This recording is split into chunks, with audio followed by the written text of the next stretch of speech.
I'm Seamus. Thank you so much for coming. You've got a great cause worth fighting for. I couldn't wait to get here. That said, I expected, well, more people? So far, there's only the two of us. But we're highly motivated. Well, it's a start. Some people I knew already were dear friends of mine, like little gray cells and just my stupid opinion.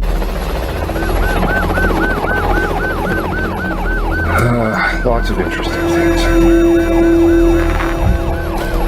This is absolutely abominable, and the RCMP are really in the shit here, and they know it.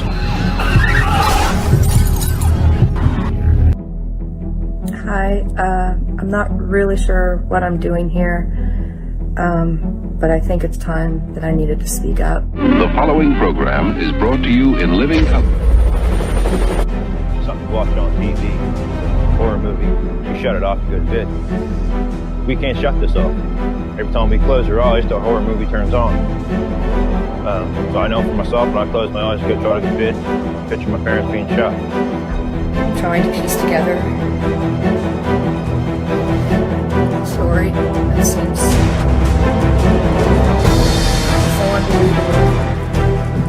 unbelievable. Let's have a look at this. I'm going to pause it periodically, and I'm going to try and not lose my shit because I was really angry. Really angry. I'm getting really pissed now. I'll preface this by saying I'm strongly urging all of the victims in this, the victims' families,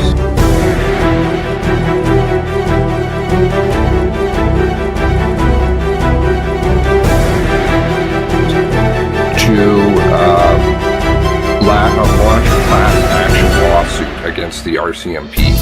And I would just love to have the RCMP under discovery.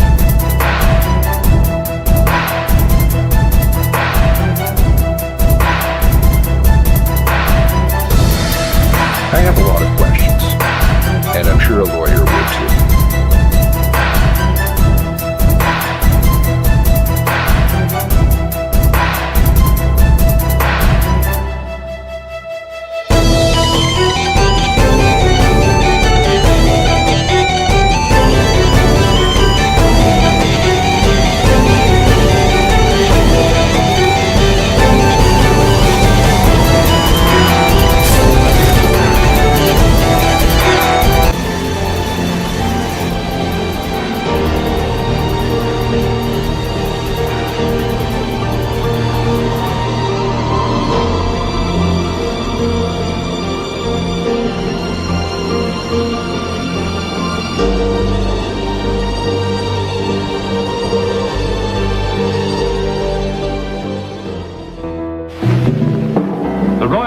Mounted police and their stories.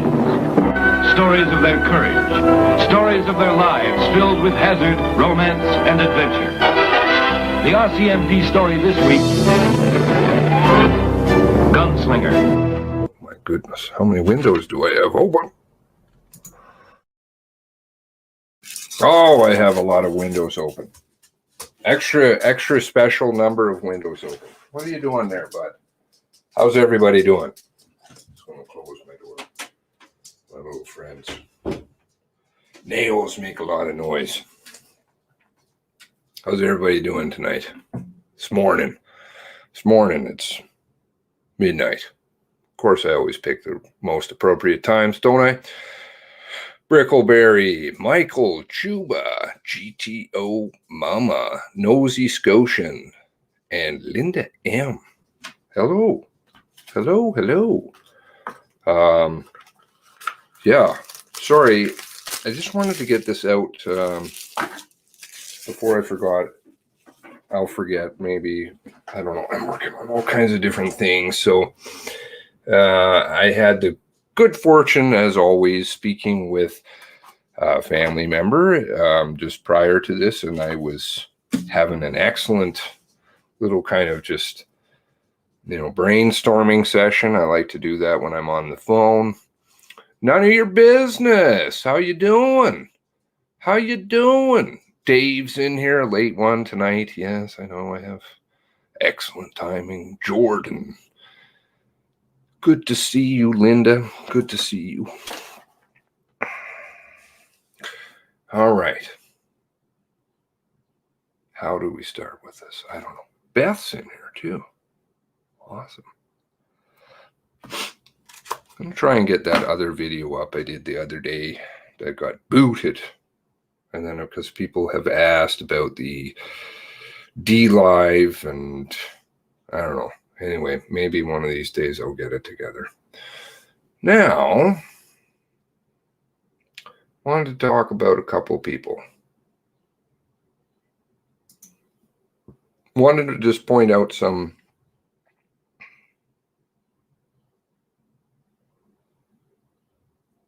interesting connections. Yeah.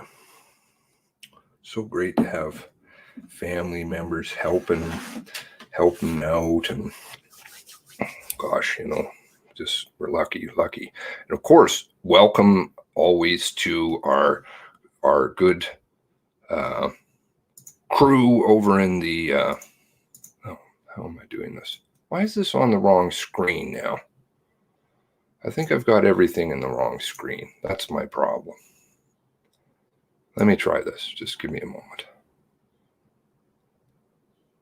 Hopefully this is not, well, no, that's not what I wanted.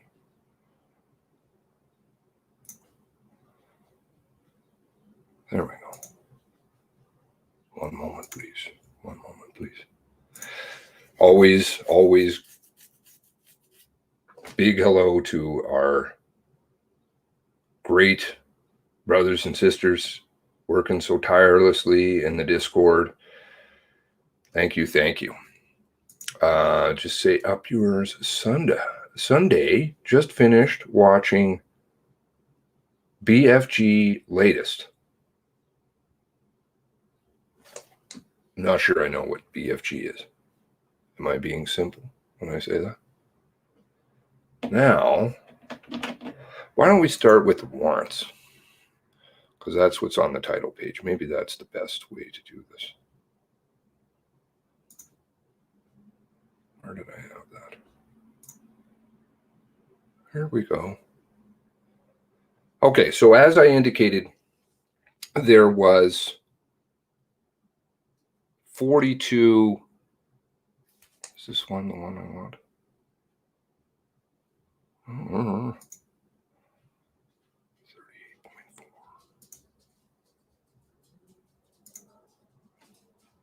A lot of warrants that came out. 42 of them. Now, of course, I don't have the right warrant up. So many damn warrants. Warrants.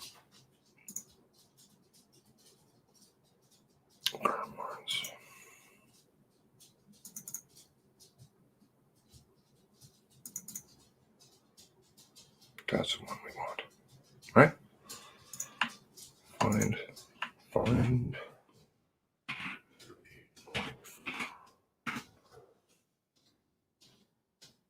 Is that what it was? 34.8. What am I getting dyslexic here? 34.8. There we go.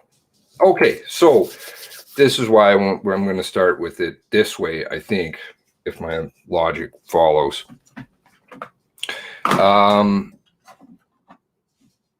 Big dump, 42 warrants. Still haven't finished going through them. A lot of stuff.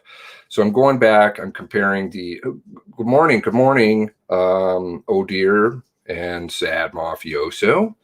Awesome. Oh, Big Fun Garage. Did he have a Big Fun? Okay. He had a new video. I'll have to check that out. Don't distract me. Stop it. Yes, I definitely will have to check that out. So 42 warrants. So what I do is I go back and I find the list of warrants that have been previously released. Then I take the warrants that have been previously released. I compare them to the new warrants. So here is a list of warrants. basically. Don't mind my wonderful writing. I should have been a doctor. Mind you, my grandmother had terrible writing too. And I compare the old warrants to the new warrants to see kind of what are they revealing. I do that generally every time. 42 is a lot, and we can probably say about half of these warrants, as I said last time, are re-releases, and then there's 50% maybe that are new, roundabouts. And so I haven't really gone too much into the new warrants, which I know you guys will be like, well, why not? I do have a little bit of helping me on that, so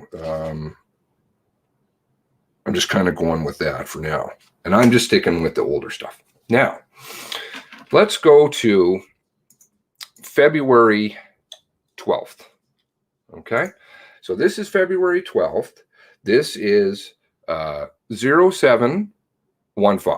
This is the way I refer to them, right? Just the last four digits. 20-0715. This warrant was revised. I always find this rather curious. February 12th, it was released to families February, and the media. I think the media may get the jump on them. I'm not exactly sure. February 19th, though. So a week later, not quite sure how that happens, but anyway, 11/11 in Ontario. Hello, Snippy Pinky. Now, February 12th, if we go to, what did I say it was? 34.8. This will show you an example of kind of interesting rulings that they have. 34.8. Let's just jump down there. And of course, I picked the warrant that's not searchable. Wonderful. Okay. It's because I have so many damn copies going. Now, we'll just use, pardon the motion sickness for a moment. And of course, I went by it. Oh, now I've gone by it again. Need some music or something to go along with this. 34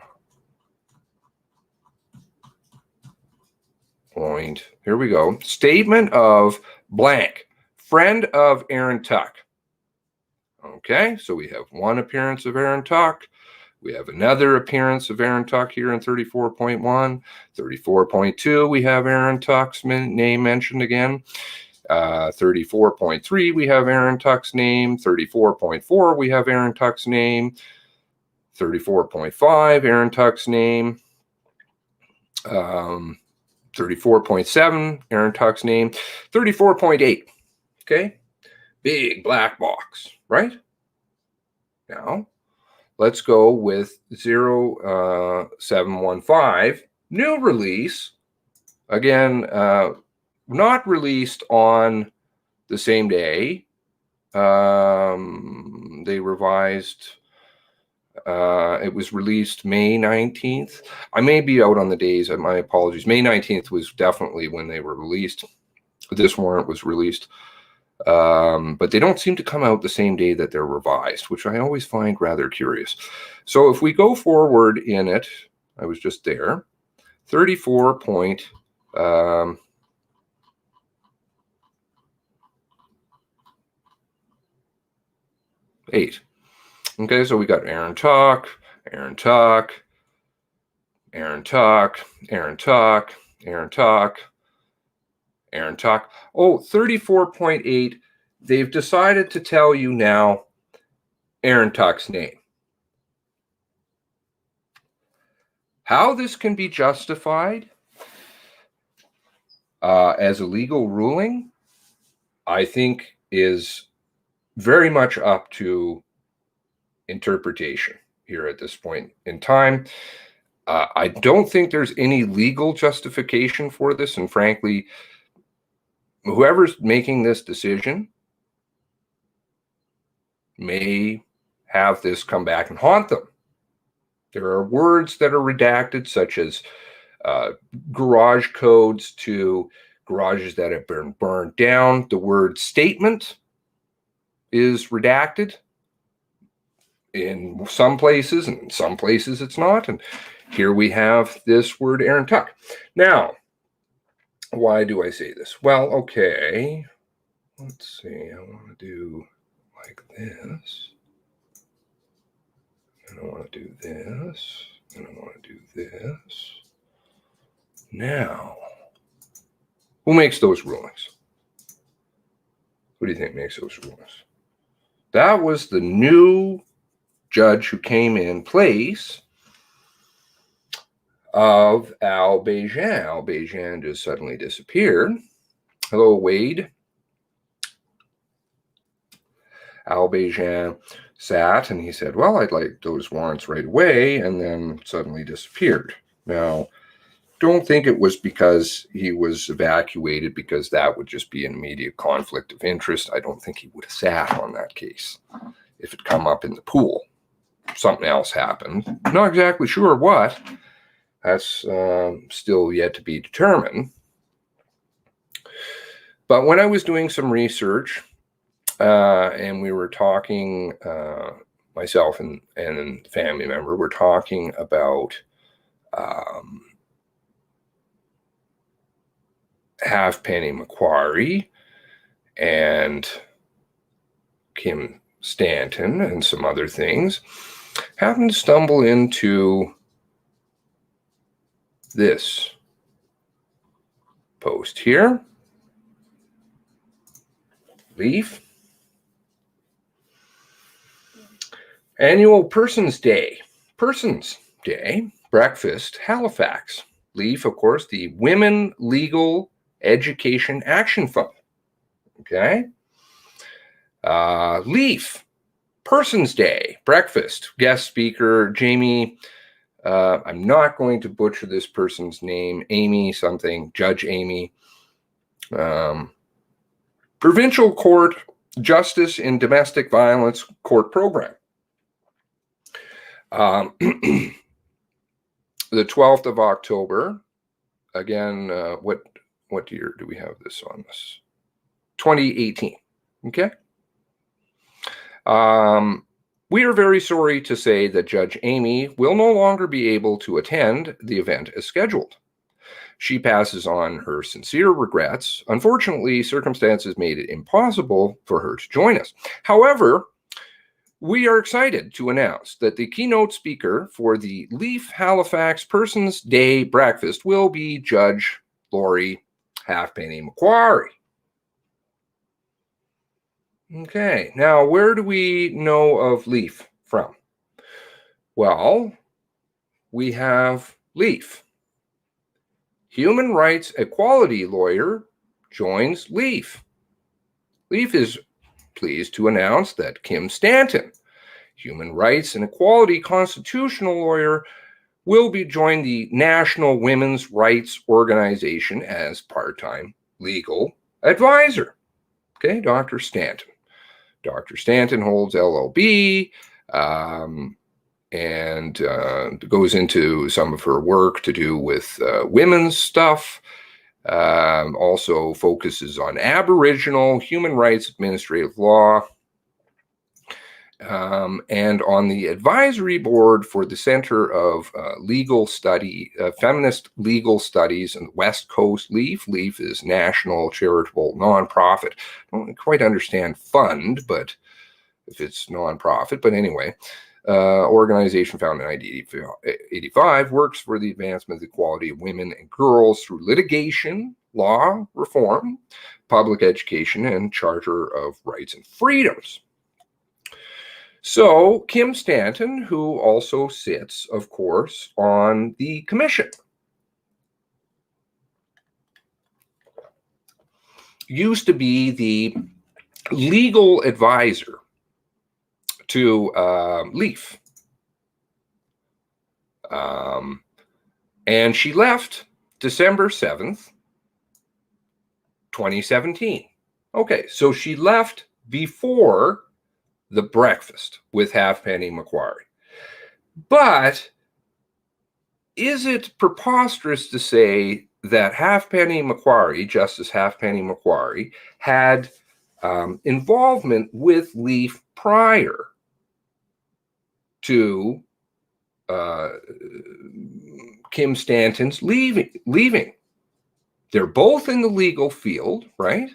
They're both in the legal field. So one's a judge, and the other is the head legal advisor for Leaf, now sitting, of course, on the commission. Is this a possible conflict of interest? Not only do we have the feminist tie, but it's interesting to note that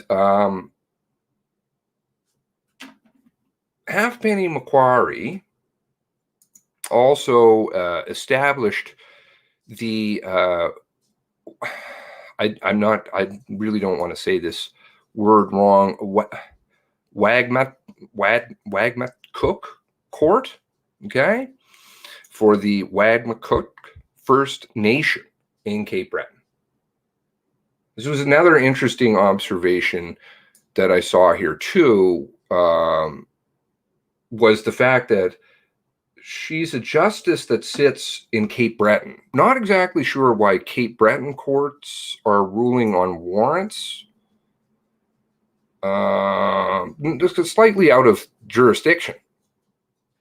Anyway, interesting to note. But of course, we also have the First Nation involvement here. And Kim Stanton joining public law firm in Toronto, where she intends to continue advocating for Indigenous rights. She also wants to continue her academic work and the public inquiries in Canada. All very interesting things to note. So she is feminist. She is into Aboriginal stuff. We have Halfpenny Macquarie.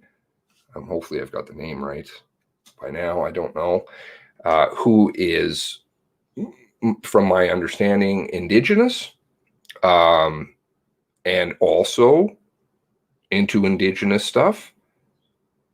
Also doing the Leaf breakfast, and both in the legal field. Is it preposterous to say that they know one another? Something interesting to know. Now, I just thought I'd leave that there for food for thought, because there's a lot of feminist stuff coming up, and what better way to have this potential smoke screen of feminist issues clouding the death of murder, slaughter of 23 people, pacifying it as some excuse of domestic violence gone wrong.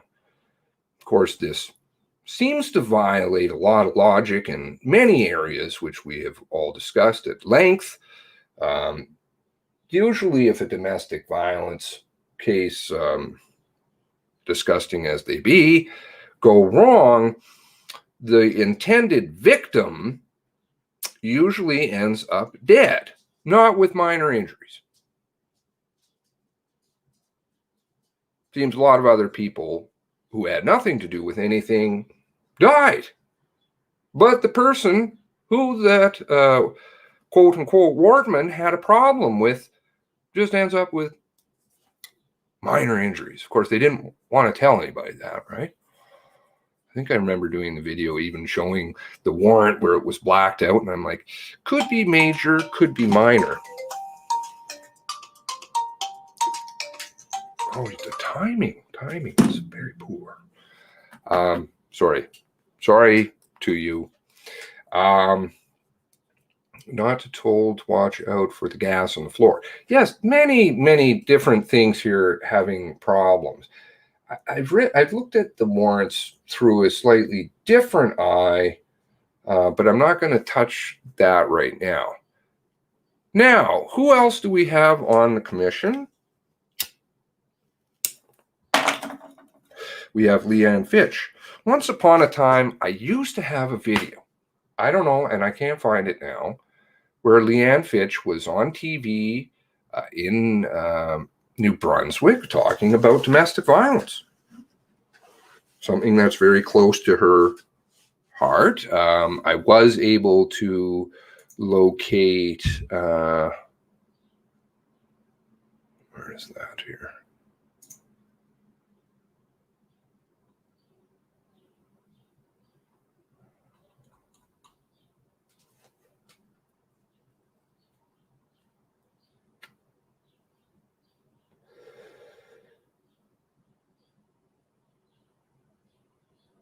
Sorry, I'm just reviewing something here.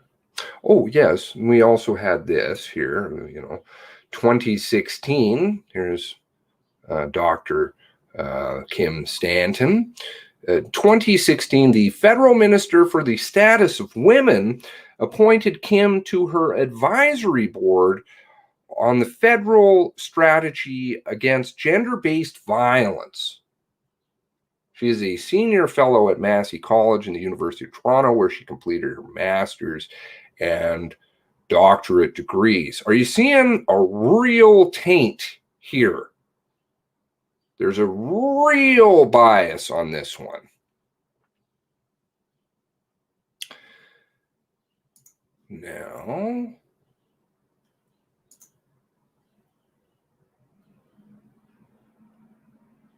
who else do we have sitting on there? We have former chief of the Fredericton Police, Leanne Fitch, who also has a special place in her heart. I don't know why I can't seem to find that right now. Why is that?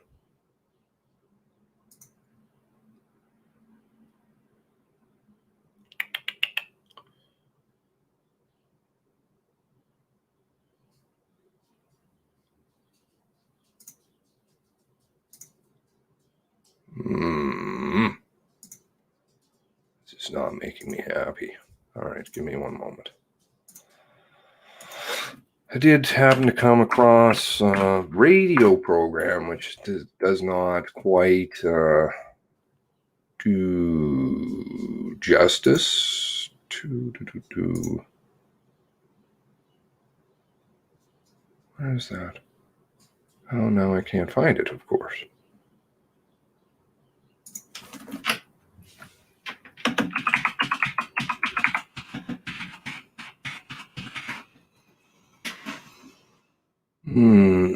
She had a big sit-down interview. Of course, now I can't find it. But she's also on CBC News, as I recall, CBC Radio, and she discusses intimate partner violence. She talks about the program. Maybe it's because I've got it in a different window. This is not good. She sets up a special program for domestic violence over there in New Brunswick before she retires. Well, it's actually quite some time back. Okay, so that's Leanne Fitch. Leanne Fitch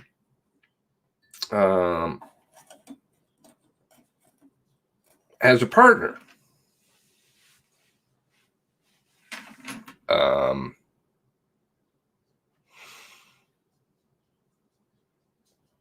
None of this is about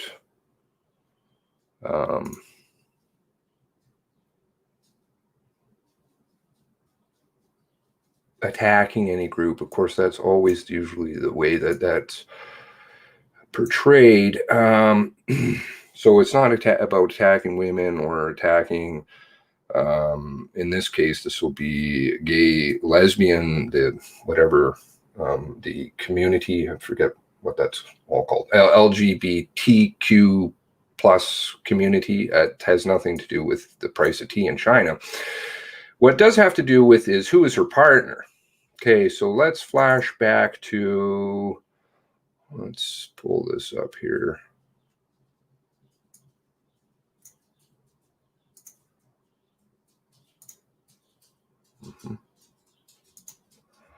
Okay, so this is Charles Robert McCelman. Okay, Charles Robert McCelman. Honorable LLD, Doctorate of Law. Dr. Everett Chalmers Hospital died 2000, the year 2000. Honorable Charles Robert McCelman, born Fredericton, New Brunswick, husband to Jessie Faye McCelman Douglas, Stanley, son of Frank and Amanda Dunphy, Fredericton, predeceased brothers, etc., etc. Secretary, New Brunswick Liquor Control Board, 1946 to 51. Private Secretary to Premier John B. McNair, 51 to 52. Executive Secretary, New Brunswick Liberal Association. Interesting. 54 to 60. Executive Assistant to the Premier of New Brunswick, 1960 to 66. Summoned to the Senate of Canada, 1966. And served until retirement in 1990. So a senator, federal. He leaves behind, and it goes through. And here we have Sarah McCelman. And also chosen granddaughter, Leanne Fitch. Okay. So Sarah McCelman and Leanne Fitch, of course, are a couple. Let's see if we can find some more about that.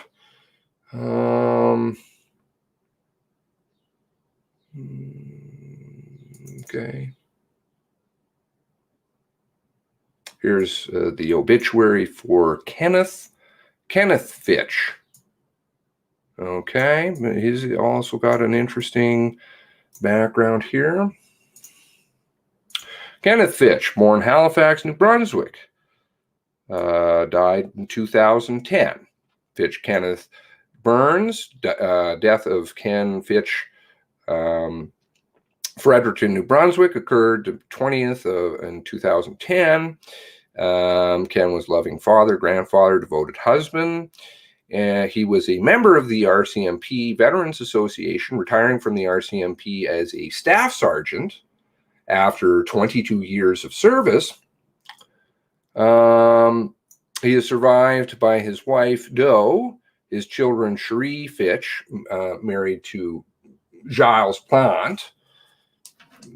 Cherie Fitch had some interesting contact once her sister was appointed. Reached out to a family member, tried to befriend them. Don't know what to say about that. Maybe it's just interesting timing. Doesn't look very good, though, I will say.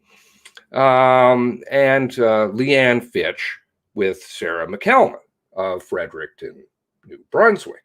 Okay, so they've been a long-standing couple since at least 2000.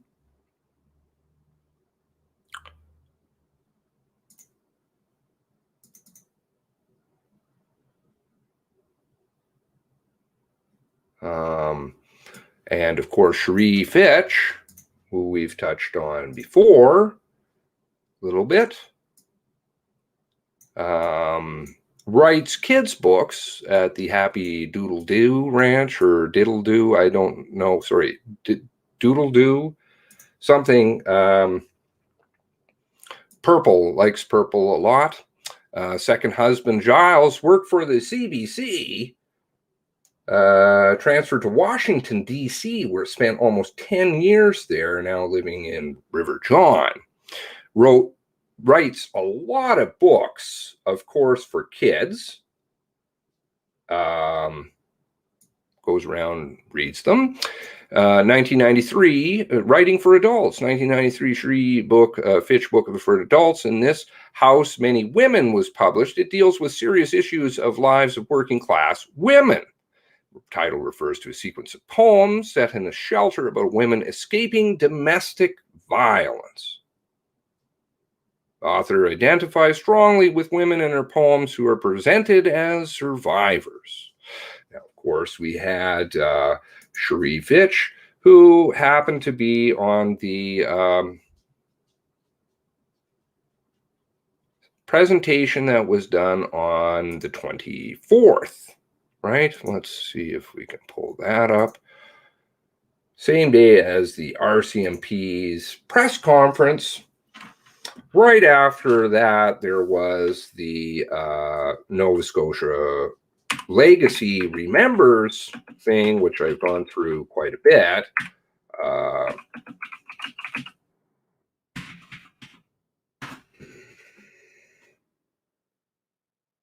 Please.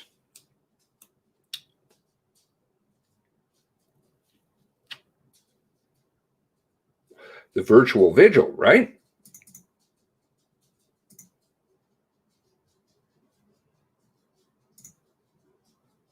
Oh, why is that not doing that?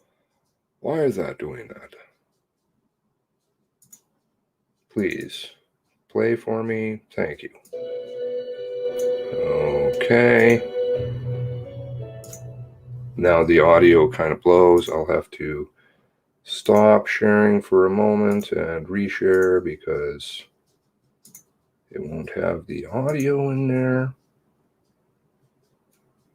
Oh, that's not what I want.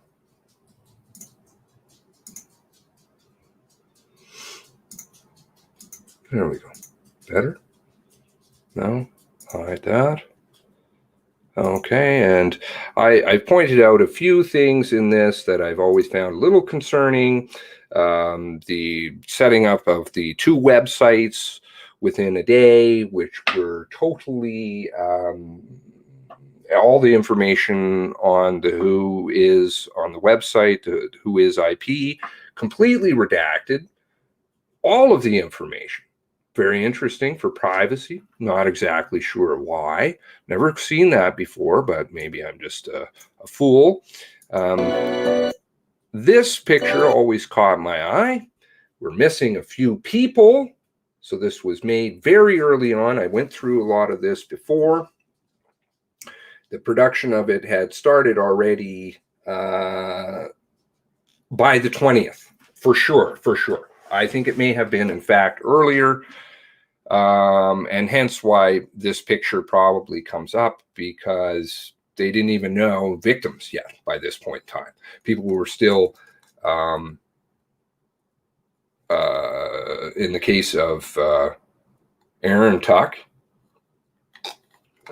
and his family, they were still in the house for another couple of days.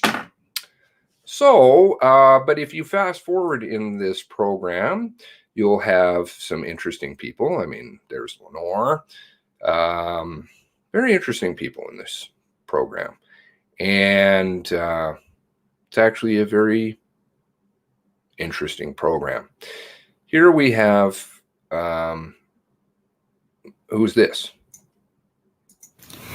Because we love, we cry.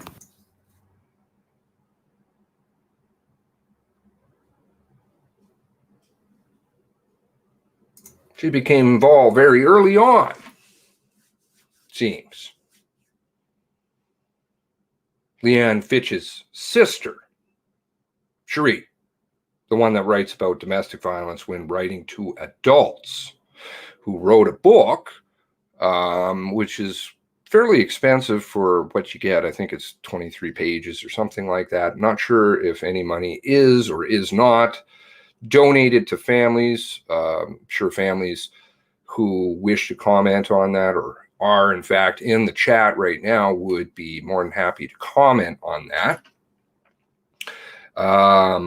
She wrote a special poem, very nice. Sometimes there is no sense to things, my child. Sometimes there is no answer to the questions why. Sometimes things beyond all understanding. Sometimes people die. When it hurts like this, my child, when you are scared, suffering, confused, even if we are not together, together let us cry. Remember, there is so much love. Because we love, we cry. Sometimes the sadness takes away your breath. Sometimes the pain seems endless, deep. Sometimes you cannot find the sun. Sometimes you wish you were asleep. When it hurts like this, my child, when you are scared, suffering, confused. Even if we are not together, let us cry. Remember, there is so much love. Because we love, we cry. Pray that I had answers, child. Pray this wasn't so. There are impossible things, child, that I cannot bear for you to know. Certainly seems like the government has a lot of things that they don't want the families to know. That has been ongoing. So, and of course, you had the first RCMP press conference, and then right away after that, you had this right here, right? Interesting timing. Everything's about timing. Always got to keep an eye out on it. So, okay, back to Sarah and Leanne. Now, where does Sarah work?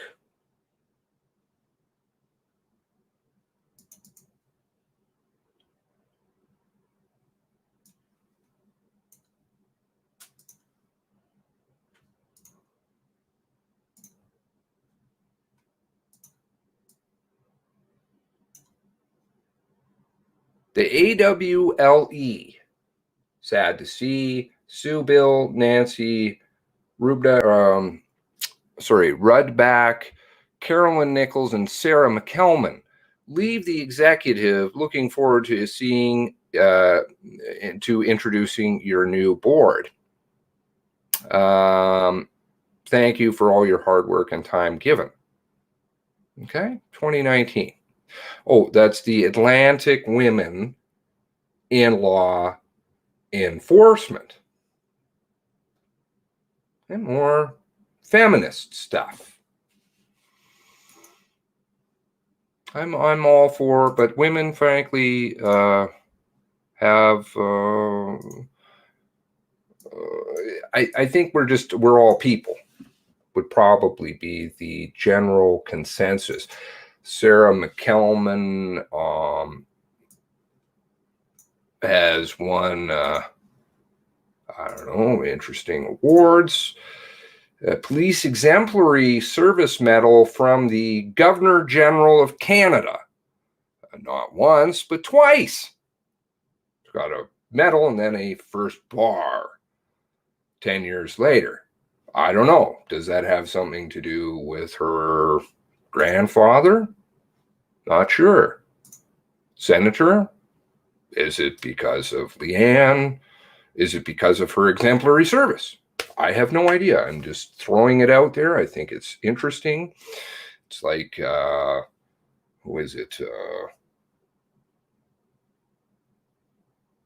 Premier McNeil's mom also won a Governor General's Award for, I'm not exactly sure what. I think it was because she was a proud mother of so many children. I think that was the award. I could be wrong. That was kind of the inference, that she just, did a lot of stuff and worked really hard and had a lot of kids. And I'm not downplaying what she did. It's interesting to note that she additionally won a Governor General's Award. If you kind of are in this circle, you kind of get things, right? So Sarah McCelman's family clearly has been there for a long time. Let's see if we can find a little bit more on, what's this here?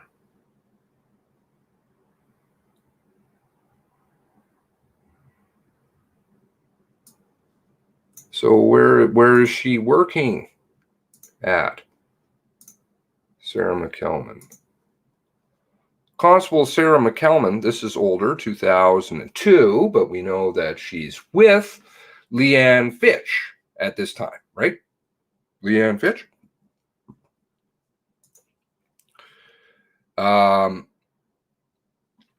Constable Sarah McCelman, Fredericton Police Force, was awarded Leadership Award for inspiring others to become involved with her work on so many committees within and out the province, the police community. And she does seem to do, she's with another charitable organization. I'm sorry, I'm forgetting. I actually do have the page open, so I'll bring that up. But obviously Women in Law Enforcement, which is a fairly strong organization, kind of like the LEAF for police. I guess you could call it the PLEAF or something like that. She is also recognized driving force behind negotiation process for between the Fredericton Police Association and the city of Fredericton. So we know that she's working for Fredericton, and of course, where was Leanne Fitch chief of? Was Chief Leanne Fitch.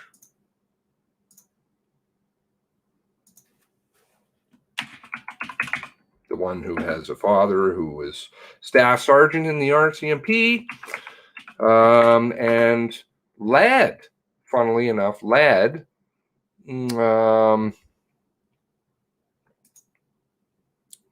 interesting post here. Leanne Fitch bio pointed to the RCMP position of vice chair, the RCMP Management Advisory Board, as of June 2020. Okay. RCMP Management Advisory Board for the federal government in June 2019. After retiring for more than 33 years in municipal policing, Leanne served as 7 years as chief of police for the Fredericton Police Force. 7 years as deputy chief after spending 20 years abroad. So is it is Sarah working for the same police force that her partner, wife, I'm not sure how they refer to each other, chosen granddaughter is the way it was referred to in the obituary. Is Sarah working underneath Leanne Fitch while she's chief? That would not be too good. I don't think, can you do that?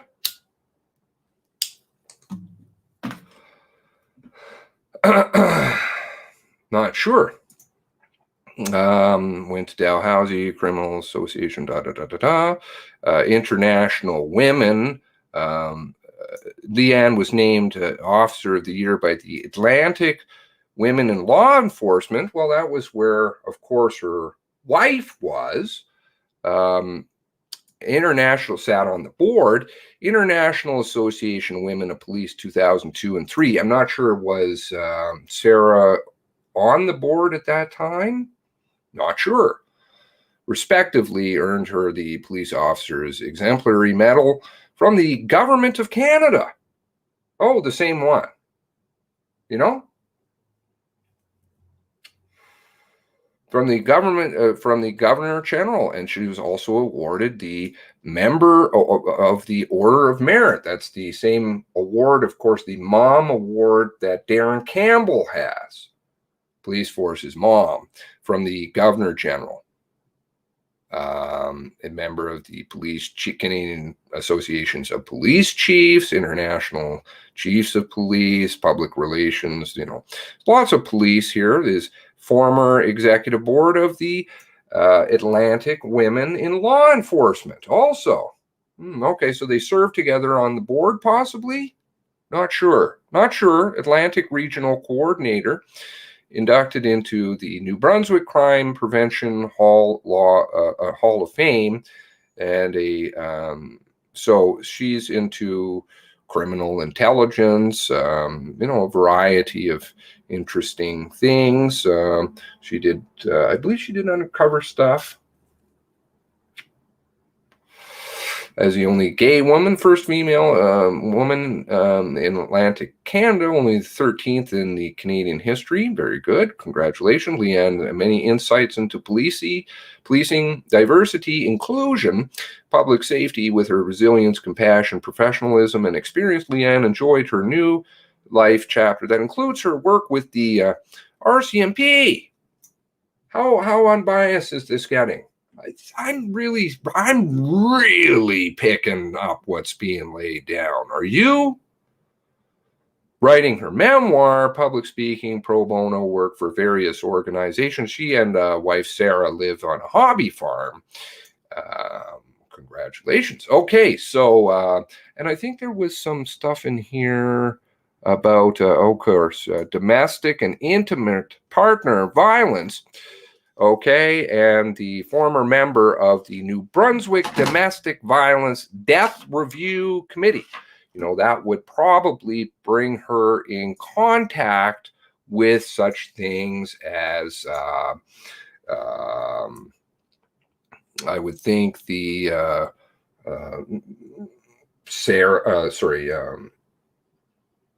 Linda McDonald, and of course Jean Sarson, whose husband was RCMP, probably had contact with her. Additionally, the let's see here.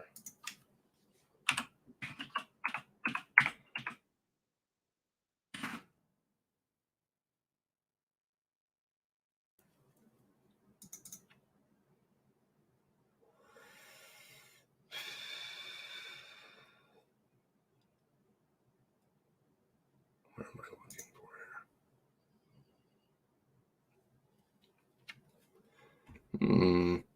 here? I'm finding what I'm looking for here. One moment, please.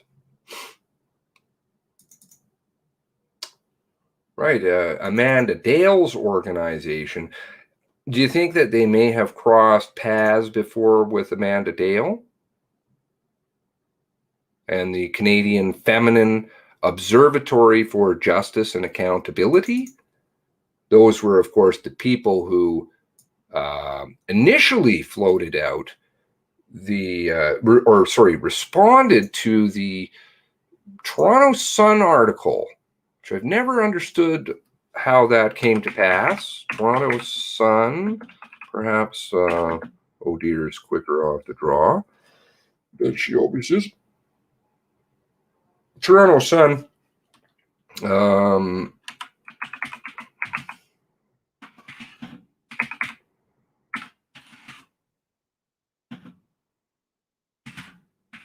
because that was the first story that actually we had surfacing of the femicide, or what do you want? How do you call that? Was this article?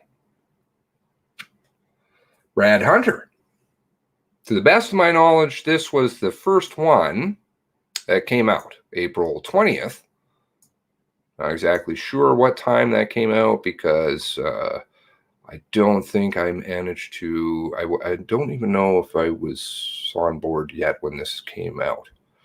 So, and of course it goes into some things here which seemingly didn't really have a lot of verification behind it. Who is this maniac talking about? We've got some stuff from Nancy Hudson, who disappeared from the story. I'm not sure where she went away to. There's another side to Gabe. He had some issues, especially with his girlfriend, some underlying issues. I think with his relationship, it was a red flag. What happened on the weekend wasn't a surprise. Some degree, not to this extreme. Hudson added just being jealous about things with her. I think that's where things got in the way. She was a beautiful girl. A lot of things missing right here. I don't know exactly what that's about. But the Hudson's story kind of evolved from there to include the story about the party and how she had to run away to their house, and they came and saved her, John Hudson and Nancy, but they seemingly forgot to mention that in this story.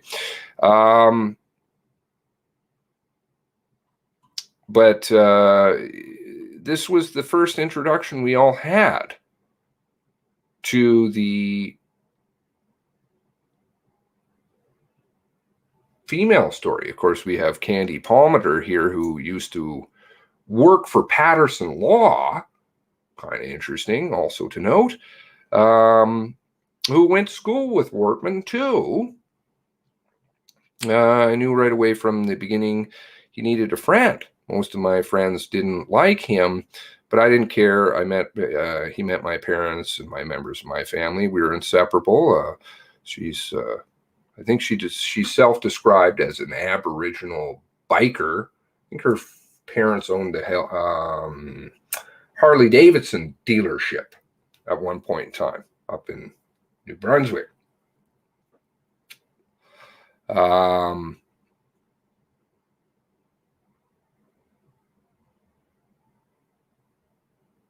And so there's a lot of disputative comments in this Toronto Sun article. There's a couple of things that float out here, though, and then this is where it kind of went from here. We didn't have any real evidence, but it just kind of evolved from there. And I would say equally, no evidence still to this day ever has surfaced. That's a big fat zero in terms of paperwork, hospital reports, multiple women coming out. I have heard from some women who were involved with Mr. Wortman, never indicated anything to do with any violence towards them. So I'm not sure. Maybe this was reserved for Lisa, possibly. The warrants seem to indicate, to the best of my knowledge, I could be wrong, but the people that are giving statements as to his violence towards women are all related to Lisa. So, of course, she's already in trouble here. 3 interviews, right? Very interesting timing on those, because we had, the first interview on the 19th. Very interesting people interviewing her also. And then the next interview, which I think was the 24th or 28th. And then we don't have an interview with her until quite a bit later. Oh dear, probably knows the date. I can't remember exactly when that was. And that was Elizabeth McMillan that told us that. And I don't know quite where she got that from, but there was a 3rd interview, and it's far later. I think it's June. Is that correct? Oh, thank you, Wade. You're very kind. Sorry, Jumbo, no notification. So, how many of these people are all tied? Amanda Dale with the Observatory for Femicide, Canadian Femicide, who comes out right away. I believe there was, let's see,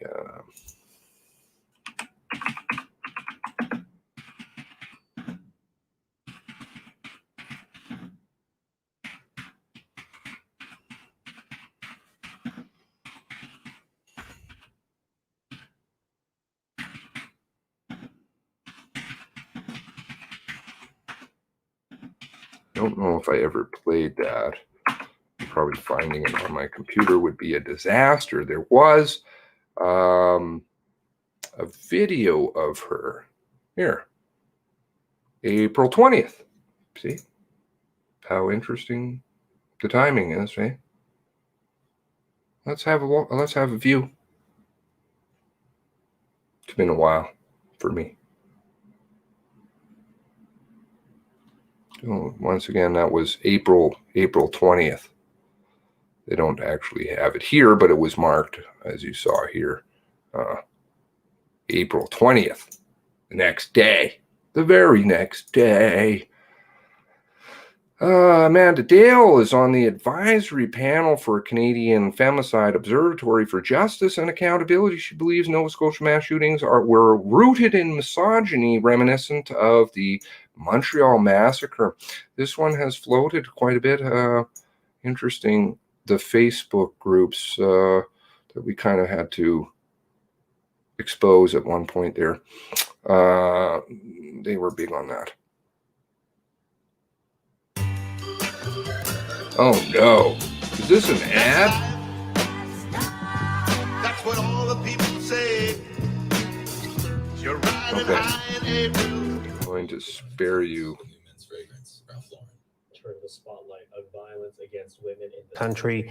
Most of the 22 victims were women, and the deadly sequence of events started after the gunman assaulted his longtime girlfriend. Well, for more on this, we've invited to the program today. Question? How do they know that? Where are they getting that information from? On the 20th.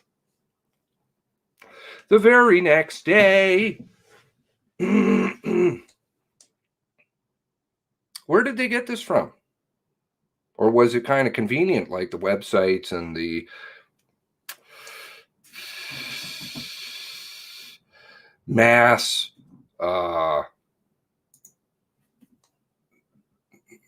production behind the Nova Scotia Legacy vigil that all took place starting on the 20th at the very latest?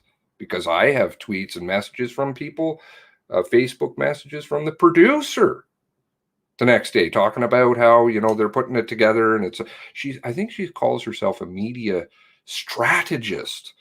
Strategy. Ooh, chess. Sorry. Okay. So Ordier's got something here. We'll just finish this off. Sorry. So it's very good that they've got the CBC's already got the scoop, and they already know what's going down. Amanda Dale, she is on the advisory panel for the Canadian Femicide Observatory for Justice and Accountability, and she joins us today in Chelsea, Quebec. Amanda, thank you for joining us. Thank you for having me. You know, and you know this well, days after the shootings took place, we started to hear these disturbing details that the string of attacks happened after the gunman forcibly confined and assaulted his girlfriend. But you say even before that. Based on, sorry, what proof? Sorry? We started to hear. Is that what he said? I think let me just back that up. Just in case my hearing's impaired, I think he said we started to hear from where exactly again? That the string of attacks happened after the gunman forcibly confined and assaulted his girlfriend. And you know this well, days after the shootings took place, we started to hear these disturbing details that the string of attacks happened after the gunman forcibly confined and assaulted his girlfriend. But you say even before that detail was shared later. So another interesting question is, why is that marked as April 20th? If he's saying days later. It does say days later. April 20th.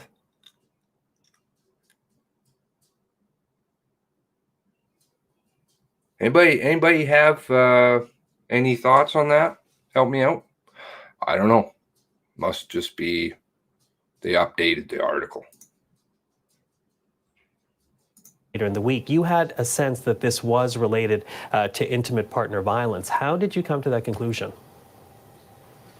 So at the observatory, we have, unfortunately, the job of monitoring the murders of women across Canada. And one of the statistical realities is that outbursts of this kind of targeted violence are often rooted in a hatred of women and in a perception of loss of power. And early in the details that were being revealed, we already knew about the fake RCMP vehicle, which indicated to those of us working on the panel that there was an association with an admiration for power, for law enforcement, and of course the use of guns in this case, which is also strongly linked to. Okay, so law enforcement, a lot of law enforcement and women in law enforcement, Fitch, domestic violence, Fitch. They all go together, Stanton. I wanted to bring up, I'm sorry, I'll not interrupt. I'll try not to interrupt. My apologies. The terrorization of women in domestic violence situations was of concern to us early on. Mm-hmm. And then, as I said, the details emerged later in the week. And when you hear about the gunman, and you alluded to some of it already, but when you hear about the gunman and his alleged past, what goes through your mind? So awesome sense. Well, we were sad, angry, horrified. We have a great deal of information that allows us to predict and prevent domestic violence. And we know that the kinds of things that happened, that are alleged to have happened in this case, including the confinement of his alleged happened. That is not the act of a man who is committing his first act of violence against women. That is indicated in the research very clearly, far along in an escalating pattern. And we know that this pattern of violence against women is linked with public violence, and particularly in Canadian context. And so we were saddened, we were angry, we were hopeful that this might be a watershed for all of us to actually properly investigate, predict, and prevent these murders. Well, let me pick up on that point, because it really is troubling to think that this violence just didn't happen, because as you say, there would have been earlier patterns, there would have been earlier behaviors. What does that say to you then about how these types of behaviors and patterns are being reported, not being reported, and that kind of reporting being supported by the current system? Well, we have a long history, going back some 30 years, of the courts directing law enforcement to look at patterns of violence against women. We have charter cases that were settled on the basis of the judges saying, look, police are missing the connection between intimate partner violence that they're taking as a one-off and private, and public violence, which is committed against women and men and communities. And so we do have the information. It does take a significant mind shift, and it takes... I would love to see the information. I'm still waiting for one piece of information, hard information, because there should be mountains of it after 19 years. Lots of friends, lots of hospital reports, lots of things. I'm not seeing them. Why is that? Apparently Amanda Dale and her police friends, which we'll get to, do. Really talking to the experts who have been working, particularly in Nova Scotia. The women's anti-violence community in Nova Scotia has been very vocal about this particular case, and they need to be consulted in how we could redesign the way that we investigate these kinds of crimes from the get-go. Okay. The women's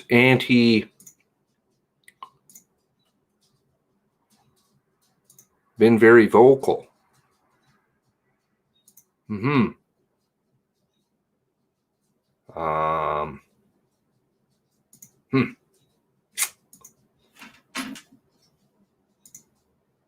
Very, very vocal.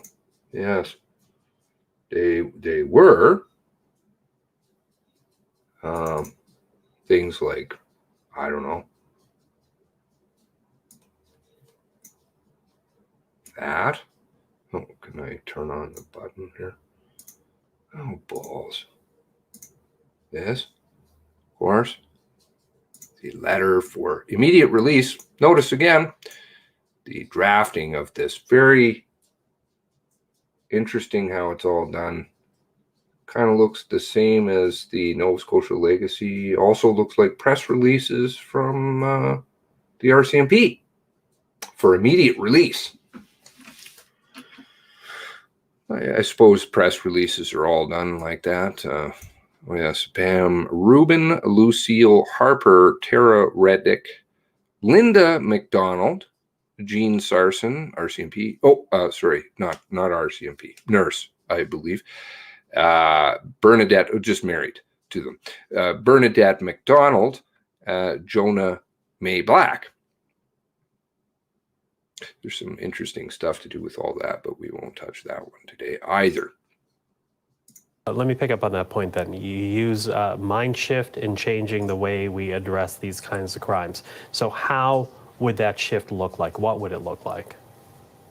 Well, I think I've mentioned that we need to see a link between a continuum of violence against women, that an individual But is that an education process, though, for police? Is that a different way of training and teaching potential police officers what they'll actually be encountering out in the outside world? It is both of those things, but it's also, as we've seen in sexual assault, working closely with the advocates who are experts in this area during the investigation process to assist in looking for clues that they might be missing. You know, there will be people that are listening to this conversation right now, and they will think that now is not the time to be talking about this because there are still people mourning in Nova Scotia. What would you say to that? I understand the desire not to dissect a situation that's so raw, but it's also true that all of us are connected to Nova Scotia as well, and our panel is connected to the East Coast. We have people on our panel who live in the community, and we know that while the investigation is going on is exactly the time we need to ask the tough questions so that we can get the right answers and so that we can prevent this from ever having to happen again. As we said, the majority of victims in last weekend's attack were women. This country has witnessed so much tragedy. Mathematically, it's an interesting number to work out. Let's see here. Just going to do... somebody did send me an email. They said, I have not received it, just so that you know. The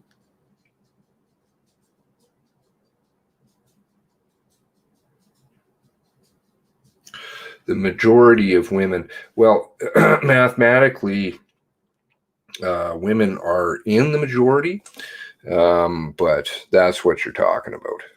56%. Even if we count it as 13 divided by 22, we're now up to 59%. We're not talking about an exuberant amount that this man was going around, or the story that we're told that going around and killing all women. So that's a bit of a misnomer. But, you know, I applaud poor math. I think about the Montreal massacre. I think about the Toronto van attack, not to mention the tens of thousands of missing and murdered Indigenous women and girls. What are we still not learning here? You mentioned the police, but what about we as a society? What are we not yet learning about trying to avoid this kind of targeted violence? I think we have some very scary things to think about in terms of how the signs of violence are around us, and we normalize them as romantic behavior, controlling behavior. We often underestimate its connection to this kind of misogynistic impulse. And I think we have tough questions to ask ourselves in our communities. And I think that's why it's important to talk about this, even while it's still raw. Amanda, thank you for the time. Appreciate it. Thank you very much. Now, of course, I've been through that before too. The people that sit in there, I never did finish scrubbing through their board. Lots of cops. RCMP, Canadian Femicide Observatory.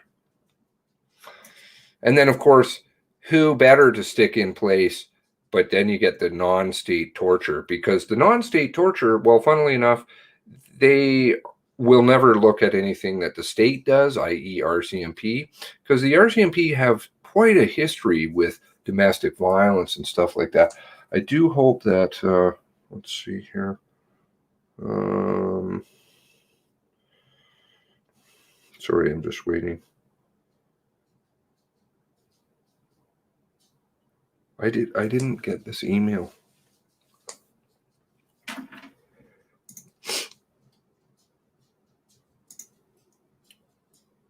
Which is unfortunate. Now, I'm just bringing down facts. I understand some people they have senses, and I appreciate that you have a sense that something may have happened. I prefer to kind of stick with tangible, hard facts because, well, legally that's kind of the way things are done. But I don't know. That's kind of bizarre world, I know. Though we are dealing with a lot of people in law enforcement, etc. Senses probably, I don't know, might not quite go far enough. Here, you may need the tangible evidence. And the more that keeps rolling out, the harder it is to kind of say that this is the way that it has been portrayed. Again, I just am throwing it out there that this is a possibility, and that I think it's good to look at the connections.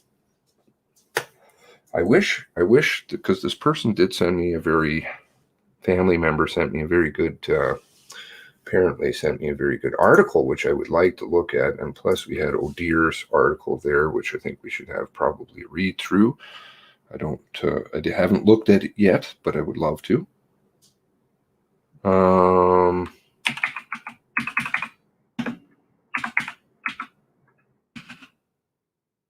just going to see if I can find this article on my own.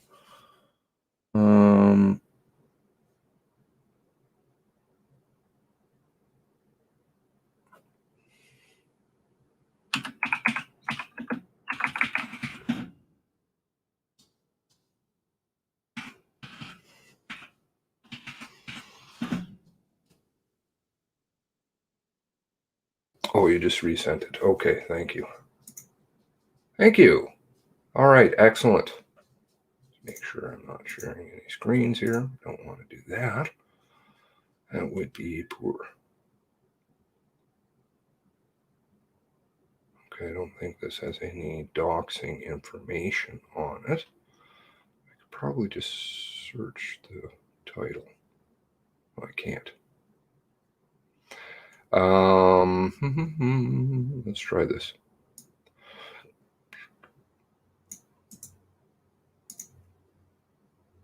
Okay. Excellent. I never want to dox somebody unknowingly. If I can help it. Fredericton Police Chief Leanne Fitch being investigated by New Brunswick Police Commission. Nature of complaint that led to the investigation by independent oversight body not being disclosed. Posted January 12, 2016. There's Leanne, who is now your commissioner. Is she wearing the RCMP uniform? Oh, no, right. She's wearing Fredericton. But one and the same, right? She's working for them currently, I think. Fredericton Police Force Chief Leanne Fitch is being investigated by New Brunswick Police Commission, said the city's chief administrative officer has confirmed. Quote, I can confirm that I have received a complaint against the police chief and that the complaint has been handed over to the police commission for a follow-up and that they will be investigating, Chris McPherson stated in his email to CBC News on Tuesday. That's as much as I can say at this point. The nature of the complaint that has led to the investigation by independent oversight committee has not been disclosed. Steve Roberger, executive director of the commission, declined to comment. As you are aware, the commission does not comment on, kind of sounds familiar, or confirm investigations of police acts unless they are proceeding to an arbitration hearing or criminal charges have resulted. The commission investigates and resolves citizens' complaints relating to the conduct of police officers, according to the website. It also looks into any other aspect of police services, including the review, police force adequacy in New Brunswick. For spokesman person Alicia Bartlett also declined to comment, citing ongoing investigation. Never heard that. Latest blow to the force. The investigation comes on the heels of 2 officers being fired from the force in recent weeks. Constable Cherie Campbell and Jeff Smiley. Oh, Smiley sounds familiar. 3 other officers are facing criminal charges. Sergeant Tim Sowers, Corporal Lou Lafleur, and Constable Daryl Brewer. Another officer is being investigated by the RCMP for alleged misappropriation of funds. That's called stealing, while serving in the executive of the New Brunswick Police Association. I think Leanne, part of that. An organization that represents unionized municipal police officers in the province. Actually, I'm not sure she is, or was at that point. I don't know. We can probably look at that. Last week, Campbell, who was fired after a police commission arbitrator concluded she intentionally took $20 worth of makeup from Marden's surplus and salvage store in Holton, Maine. Oh, Holton, Maine. December 2nd, 2014, and used her position as an officer to seek favorable treatment after her arrest. You know, just look the other way, the thin blue line. Suggested officers have lost confidence in the leadership of the Fredericton force. Quote, I believe that the present leadership of the Fredericton police force has created a difficult, if not poisoned, work environment for police officers there, she said. She had said. During the same news conference, police union president Corporal Shane Duffy suggested fear of reprimand among officers could put the public at risk. Oh. If the environment we're in right now, I think most officers would think it's going to cause a couple seconds of delay, and I think that's going to impact the rest of their career, if not end it. Cleared in previous complaint, Fitch was cleared by the commission in October of any wrongdoing in the Smiley case. Smiley filed a complaint alleging Fitch was attempting to end his career. Fitch had filed a complaint against Smiley after a domestic assault charge against him was dropped because of a jurisdictional issue, alleged assault involving his common law wife, Kim Burnett. Oh. Burnett. Occurred in Nova Scotia, not New Brunswick. Somehow this is sounding very familiar. Smiley and Burnett. Oh, Burnett. Oh, Burnett, different Burnett. RCMP Burnett stealing cocaine. Over 10 kilos. Wonder if they're any relation. Who knows? Smiley was subsequently fired after an arbitrator ruled he breached 4 counts of professional conduct standards for a police officer, discreditable conduct by committing domestic violence, counseling a fellow officer not to disclose that he had firearms in his possession, and 2 counts of improper use and care of firearms. Well, that is bad. Fitch has been the chief of the Fredericton Police Force since 2013, making her Atlantic's first female police chief. Win. Well, you know, it sounds like there's definitely some things going on. It's not as though this is quite clean. Let's have a look at what things going on. Oh dear, linked here. If I can go back. Oh dear. Let's have a look at her article.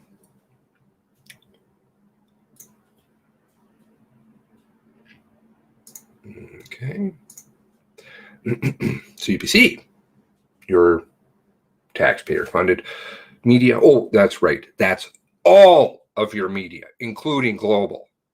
Nova Scotia shooting rampage highlights public threat of domestic violence victims advocates.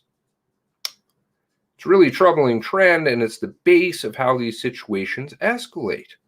April 27th. There were a lot of things that came out. Poof. Advocates for women say the mass shooting in Nova Scotia highlights disturbing trend of domestic violence in Canada and how such brutality quickly become a public threat. Proof. All that it is just proof.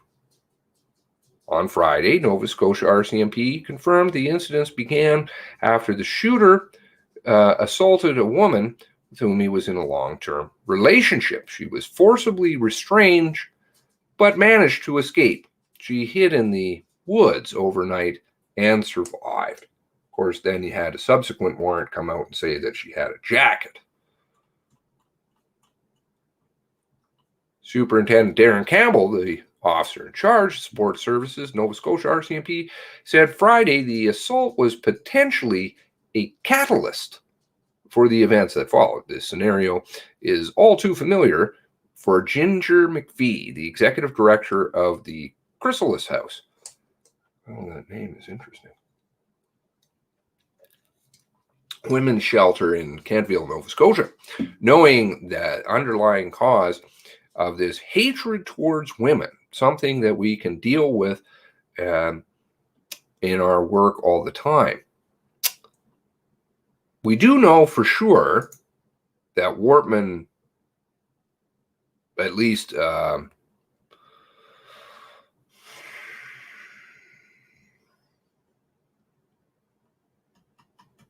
a physical end, physical intimacy end, quite liked women a lot.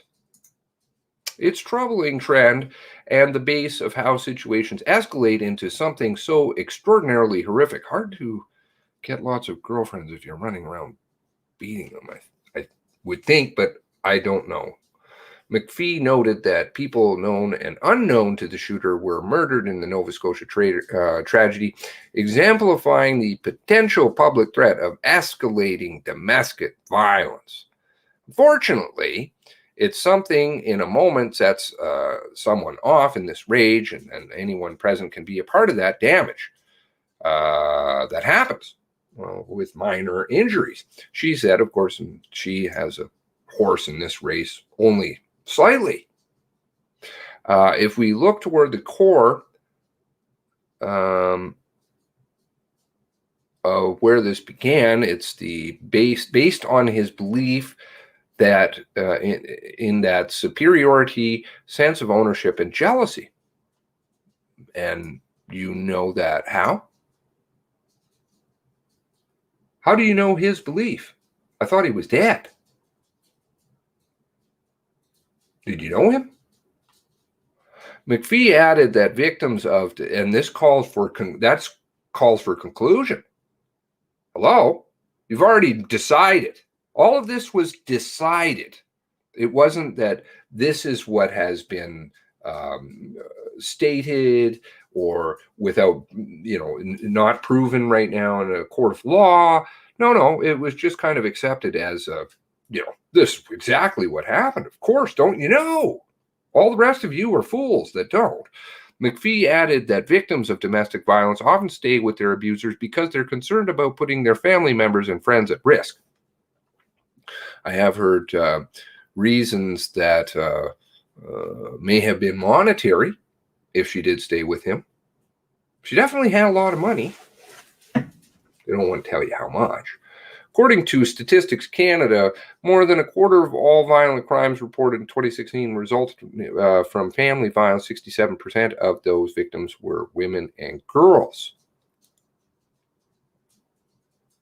So 25% of all violent crimes are family violence, and 67% are women and girls. Again, we're looking at the math, right? Women make up 51%. So there is a disproportionate rate here, but it's not like it's going skyrocketing out of control. Disturbing, yes. Problem, yes. Should it be discussed and addressed? Yes. But also if you have, I don't know, I wish I was trying to pull up that photo of the Canadian Observatory, who had put together a montage of women killed and had included women in the Nova Scotia tragedy, to which family members were very unhappy about. And I believe that resulted in pressure legally to have them removed, to which they complied. But I did have a photo of it. I can't seem to find it at this time because they had this poster and they were using that as part of their agenda.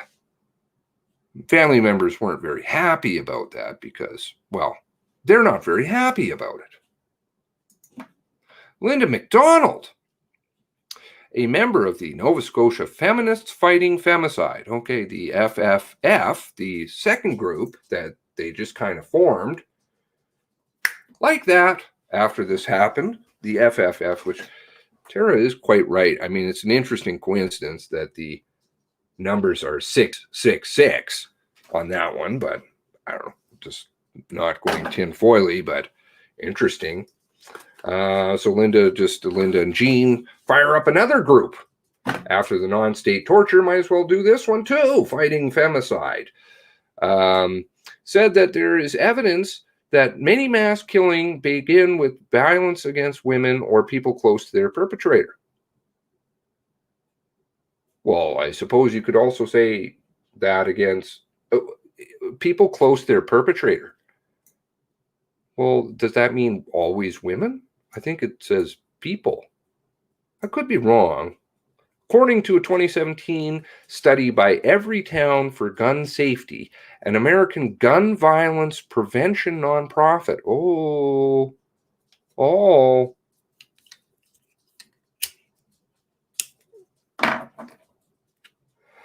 Who's Everytown? That's one would be a good one.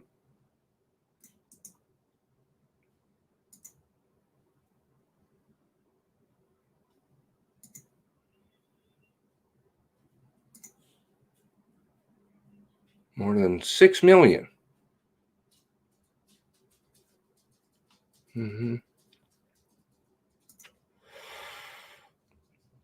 Mike Bloomberg.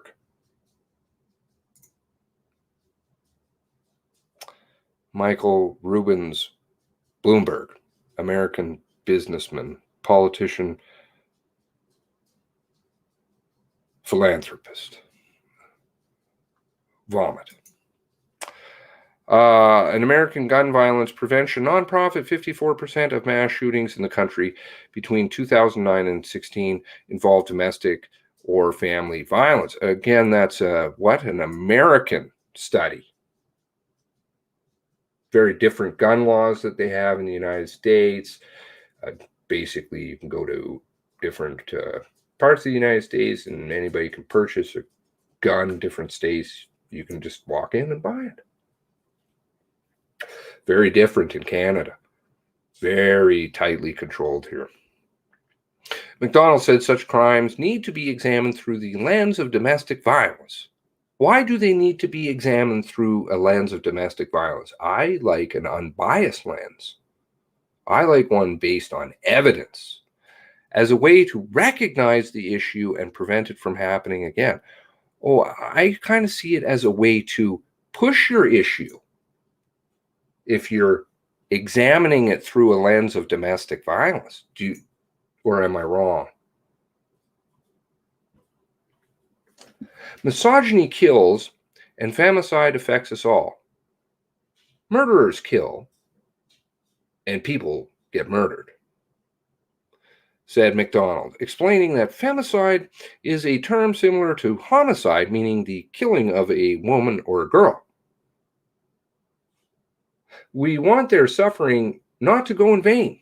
She urged people not to refer to the rampage as senseless, as that reinforces the attitude that it was not preventable.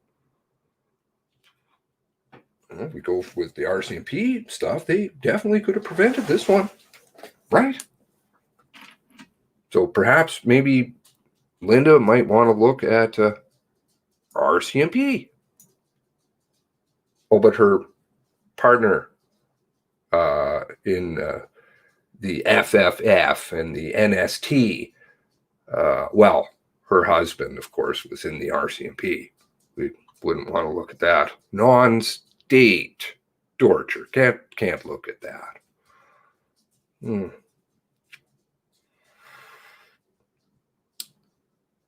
Jenny Bright, an expert panelist with the Canadian Femicide Observatory for Justice and Accountability, such language is harmful and fails to acknowledge the problem.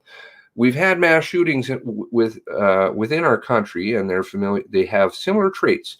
They are rooted in violent misogyny, and they're often perpetrated by white males. Right, told the CBC's Current. Okay, so when would that have come out, do you think? Would it have come out post April 19th? I'm thinking maybe. White male, violent misogyny, touching on a lot of things that really are hot button issues with people. And of course, nobody likes men who beat women. Nobody likes men who, I don't know what man wouldn't like a woman. They got to be out of their minds. But whatever. I'm not here to figure out other people's mindsets. Quote, we need to start focusing on what research is, what patterns are, what the real factors are in this. Ellipsis. But there has to be the political will in order to call to make changes that we need to make. We can't do that on our own. Where does she work for again? Oh, she's an expert panelist with the Femicide for Observatory and Justice. Does she work for the police? I don't know this woman. Let's just see. I don't know. I know some of them do. So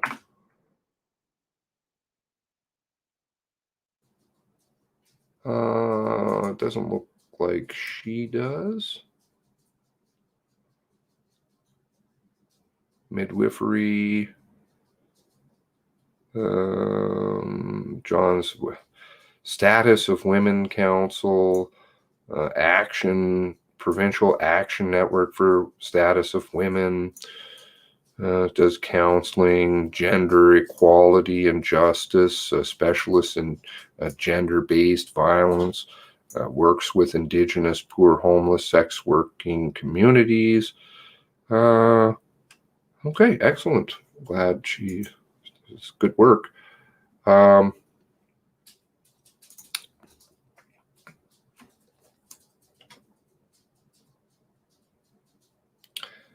But again, this says they have similar traits. All of them have similar traits?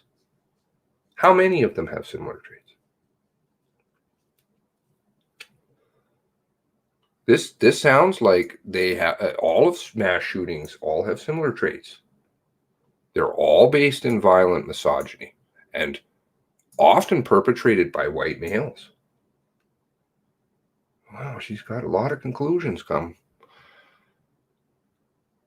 We need to start focusing on what the research is. I'd love to see it. Let's bring it out. What are the patterns are? What are the real factors in this? But there has to be political will in order to make the change we need. We can't do it on our own. No, again, there's a lot of people, and funnily enough, there's a lot of women who don't necessarily go along with this one as far as it has gone. Does everybody want this issue obviously to go away? Absolutely. Absolutely. Any sane person would not want a woman to be beaten. I'd love to have discussions with men who do that. But, you know, it's emotional pushing. This is what this is about. Emotional, psychological warfare. She also argued the assault on the girlfriend was not the catalyst for the shooting, that it was premeditated, very intentional act. How do you know that? Are you a policewoman? Have you examined the evidence? Do you have the hospital reports? I'm sorry. How do you know? Now she's arguing with the RCMP. She's saying, no, RCMP, by the way, what you said is wrong. You, the police, are wrong. We know we haven't examined anything, but we know. Wow. I don't know why we have a police force. We don't really need one, do we? He's the catalyst. Violent hatred towards women was the catalyst for the shooting. Wow. Got it figured out. Based on what?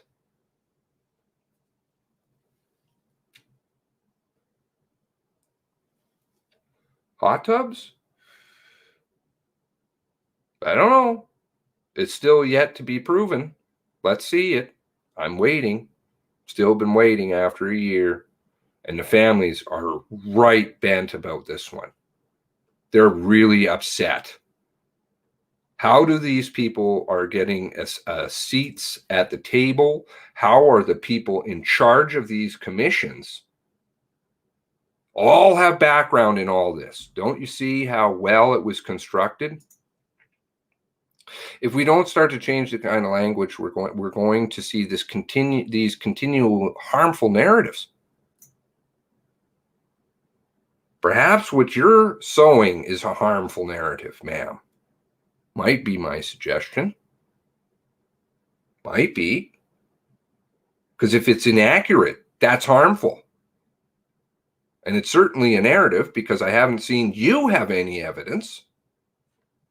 McDonald said there needs to be more education for young people and women about the warning signs of an abuser, about the resources available in abusive relationships. Education will bring more awareness, more healthy relationships, less violence, said McDonald, adding that such education should be instituted provincially in schools, perhaps legislated by the federal government. Oh, let's do some more. I mean, see, this is the problem. It takes you off into a rabbit hole of issues which are divisive. I don't want to fall into them. Leave it alone. It has nothing to do with what we're discussing here. If you got the evidence, bring it to the table. Then we can say, here it is. We'll look at it. We can all decide for ourselves without having somebody else decide for us who hasn't really looked at anything. In terms of this particular case, that's what the discussion's about. Quote, we feel very sad for the families and are left to mourn and the victims who lost their lives. We want their suffering not to go in vain. We need to start looking into the prevention. Some hope and education will bring prevention. Rachel Collins, a criminal professor, St. Mary's University in Halifax, said the gunman displayed strong patterns consistent with those of a mass shooter. Was he torturing pets? I mean, I don't know. What? Let's see. Collins, who studies risk factors for mass shooters, said one of the patterns is a history of anger. The suspect was ordered to undergo anger management as part of conditional discharge for an assault. Absolutely. That is very true. She said angry people often start to blame their loved ones for their own failures. By looking at Mr. Wortman's life, he didn't appear to be a failure. He appeared to work 2 days a week and have millions of dollars. Not sure where he was failing, but and lots of girlfriends. And loss is a way to cope with their anger and hate. What we're looking at is there's a history of abuse. Any shooter or all these shooters is not surprising because they are angry for so long. Collins told The Current, which, of course, I'm sure aired after the 19th. April 19th, right? Because you've got to hit this one up. Perfect time to put the smoke in the water. Confuse. This anger is taken out individuals that are closest to him. A lot of times, They may not blame him. They may blame him for anything in their lives. Oh, okay. So now we're into the grievance collector, which actually didn't seem to be too sexist.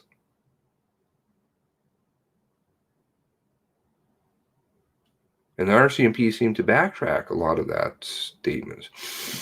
Now, there was another article. There's a couple, actually.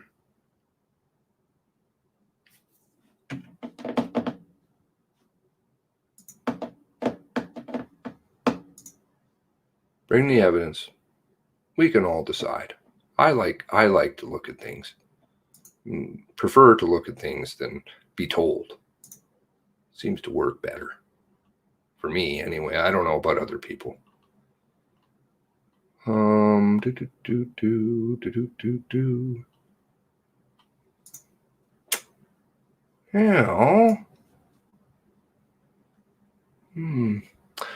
you remember how I said that this was kind of, something's going on good with my computer. Here we go. You had the war room working overtime right away, and then it was the plan on how can we get out of this as quickly as possible. Well, scoping documents for Nova Scotia shootings review drafted less than 2 weeks after the attack.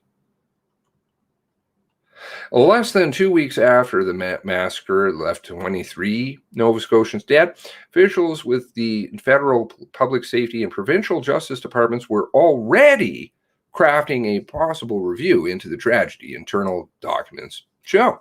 Emails obtained through the Freedom of Information legislation reveal scoping documents for Nova Scotia shootings review were exchanged between senior and public servants in both departments May 1st, 2020. Also looking forward to your thoughts on members and getting the name of someone to address legal issues. Reads the email from Deputy Public Safety Minister Robert Stewart to Candace Thomas, Deputy Minister of Justice in Nova Scotia, along with other federal public safety staff. On May 21st, the province returned a revised scoping document, in quotations, revised scoping document, to Ottawa. And by May 28th, Public Safety Minister Bill Blair had approved a what version? Oh, that's right, a fourth version of the documents. Oh.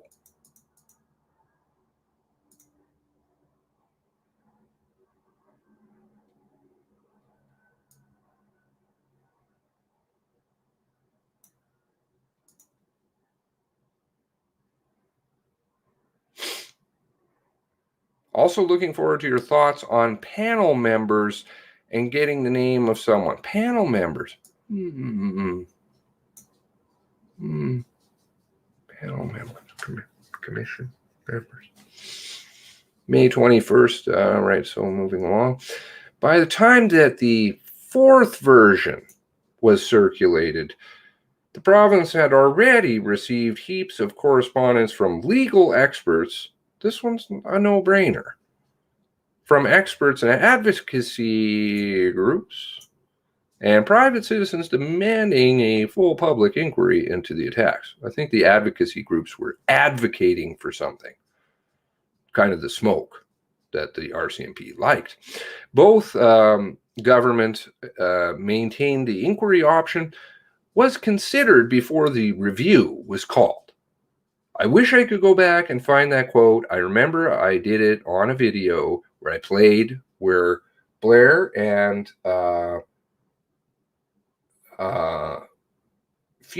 Furry, whatever, had a little chat, and they were like, well, we know the families want this, but you know what? We've decided, and actually, it doesn't really matter. That was pretty classic. On July 23rd, I wonder who gets to decide. Is it feminist groups or families? Is it politicians or families?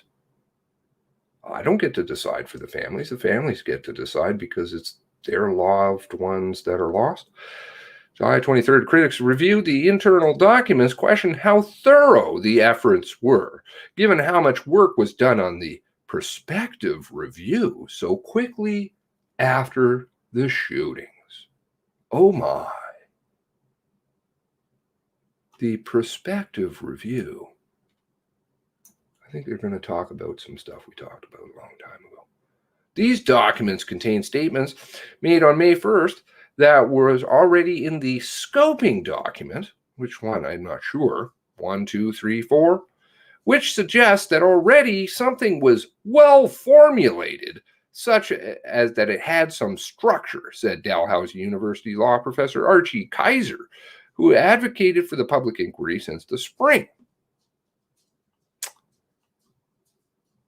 Doesn't appear to have been a public inquiry because the first iteration of, quote, something, there was totally inadequate and unsatisfactory review. An email thread started by Thomas, the deputy minister, May 19th, the request a meeting for the Ottawa to, quote, advance discussions on an, quote, independent review. Nova Scotia. The review announced by Fury and Blair 2 months later could not making binding recommendations. Remember talking about that? Could not make binding recommendations to government, had no power to compel witnesses, subpoena evidence, or challenge any organization refused to provide any information. Pardon? What kind of kangaroo court have you designed? But it took them 2 months. Come up with it. Oh, yes, you also didn't have to tell the truth. And their report could be issued or maybe not issued. That was up to them. Certainly cost a lot of money for absolutely nothing. But then, don't worry. Don't worry. We got this one because we've got it in our back pocket. I always used to do this. Right. We do have the review. I forgot about that. What was that a few days later? 9 days? Was it 9 days? We do have it. We'll just take the 3 commissioners that we have and we'll move it over here. And we'll make sure that it's heavily weighted into the total stew we want everybody to get lost in. Oh, the feminist issue. Right? Femicide. Without one singular shred of evidence. Not one that you have furnished. Nothing. But you did develop websites. You did have massive productions.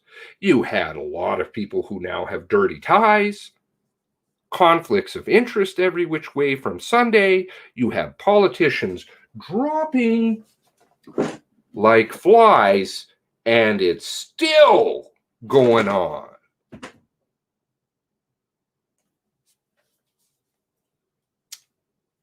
Great. How many tens of millions have we wasted on this one so far? Tens. I don't even want to begin to guess how much it is.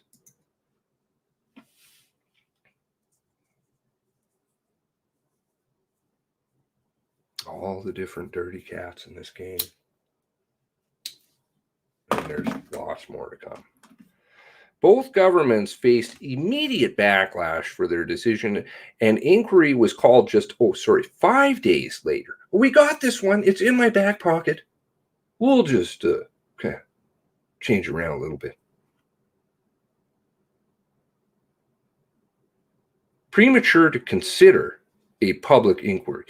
The 241-page package of documents obtained by Global News is limited in scope.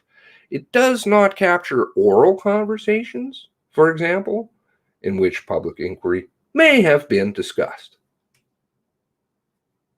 Pages of emails and instant messages are also redacted under clauses to prevent the disclosure of drafts, recommendations, advice to the minister. Who employs all of these people again? That's right. the families. You, me, everybody. We fired a lot of them. Information in confidence to government. In confidence, you don't keep secrets from me. You want my money? Don't keep secrets. And information that could, quote, harm the conduct or relations of the province. Emails show, however, that as early as April 20th, the day of the shootings, the Nova Scotia Justice Minister Premier's office received emails calling for an inquiry, but the government was not prepared to consider one until at least mid-May, 2 weeks after early scoping documents for a review had already been exchanged. We've got to scope this one out. How do we do this? Just drew another scope. Okay. How about another scope? Oh, well, I just want another one. Let's do 4. It's premature to consider the public inquiry at this time, wrote Mark Fury, then Justice Minister, in letters to members of the public on May 11th, 14th, 15th, 2020. In those letters, and another one dated March 26th, also wrote he was, quote, exploring all available options to ensure Nova Scotian questions were answered. Mark Fury, who's, of course, RCMP. Wouldn't you know? Oh, he's Jangit. Hope he's got his golf game. Otherwise, I think he's going back to the RCMP. That's what they do. Re-up.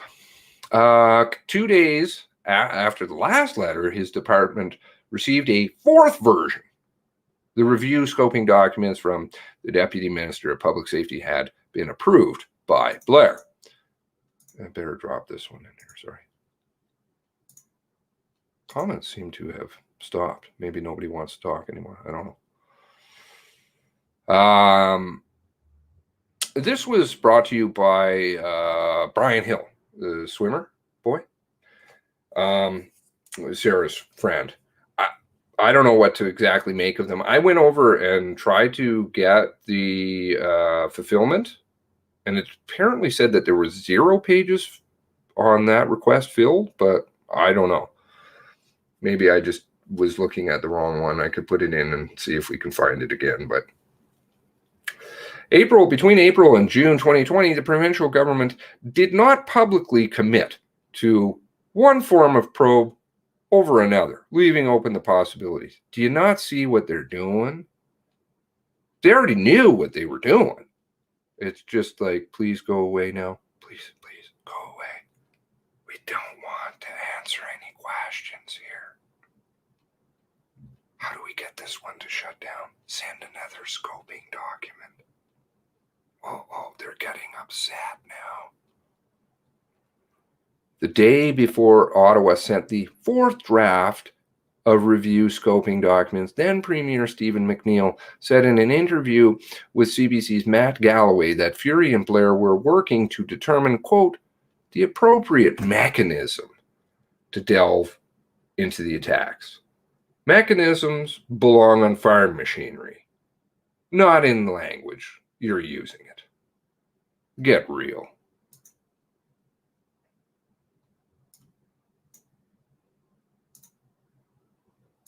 The provincial and federal governments say they weighed all options before calling an independent review into the shooting spree that left 22 Nova Scotians dead last April. And we needed to make sure that we had everyone at the table. After public outcry, that review was replaced by a more transparent public inquiry. But emails exchanged between senior public servants in the provincial justice and federal public safety departments show 4 drafts of possible review scoping documents had already been exchanged by the end of May. The same time calls for a public inquiry started to pour in. Yet in mid-May, Nova Scotia's Justice Minister at the time, Mark Fury, wrote in several letters to members of the public that it was premature to consider a public inquiry, and he was exploring all available options to get answers for Nova Scotians. What's that code for again? Oh, that's right. No answers. We don't want any answers. How can we figure out how to not get answers? Archie Kaiser is one of more than 30 law professors who called for an inquiry the month after the shooting took place. So it appears to be a considerable discrepancy between what the public said they wanted, especially the families, what the public was told by the government, oh, it's too early to consider a public inquiry, and what they are actually doing, rather than exploring all options, pursuing something that was much narrower. Between May and June, the Nova Scotia government didn't publicly commit to an inquiry or a review, using words like mechanism or medium to describe the probe's possible format. Why then they were dangling that carrot to the public, you know, that it, in a way, by saying, you know, it's too soon to talk about a public inquiry. I mean, the inference from the documents, the information that has been released, is that it doesn't look like they were at all considering a public inquiry. Liberal MP Lenore Zan called early for a public inquiry herself, but said it's possible the documents don't tell the whole story. Sometimes the bureaucrats have ideas of their own. That it's possible the document Has been released is that it doesn't look like they were at all. Sorry, I have to hear what Lenore Zan said again. Oh, Bill. Is this where Bill's like, no, we don't care about what the families think? Concerning a public inquiry. Liberal MP Lenore Zan called early for a public inquiry herself, but that's not true. That would be all the family members that she banned, blocked from discussing with her. But they won't forget that one, ever. And nor will any Nova Scotians who live in her constituency. That was a brutal mistake. And then to turn around and lie about it is not so good. said it's possible the documents don't tell the whole story. Sometimes the bureaucrats have ideas of their own that they then push on ministers and governments, and they are not the right decision.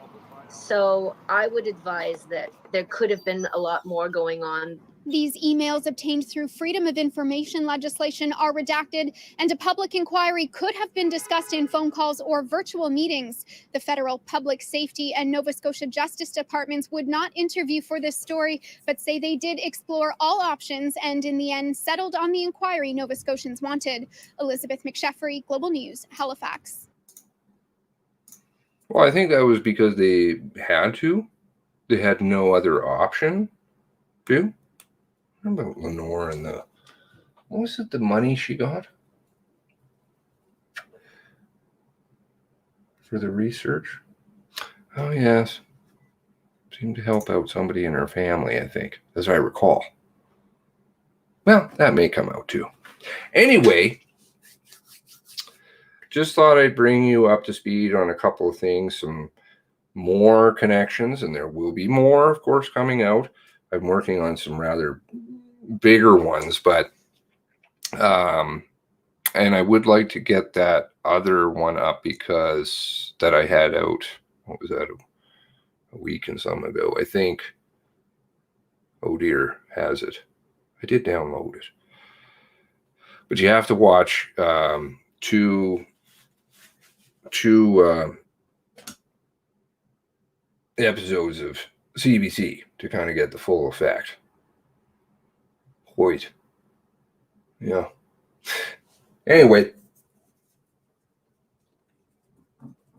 John Robin and Hoyt.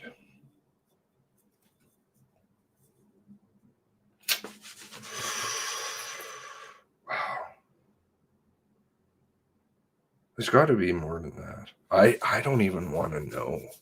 Well, I do, but it's like my brain, it can't calculate that.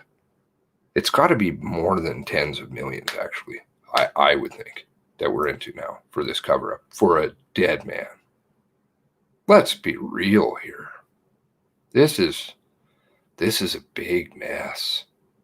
Really big mess. Whatever they're covering up, they better just come clean. It's going to pile out one day.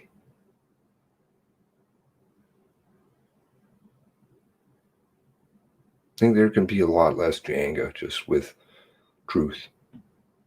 an apology. I'm sorry. And we need to fix this one. Anyway, I do hope that you are having a fantastic morning. It is now 2 o'clock. I've kept you up plenty late. God bless you all. God bless the families. God bless the 23.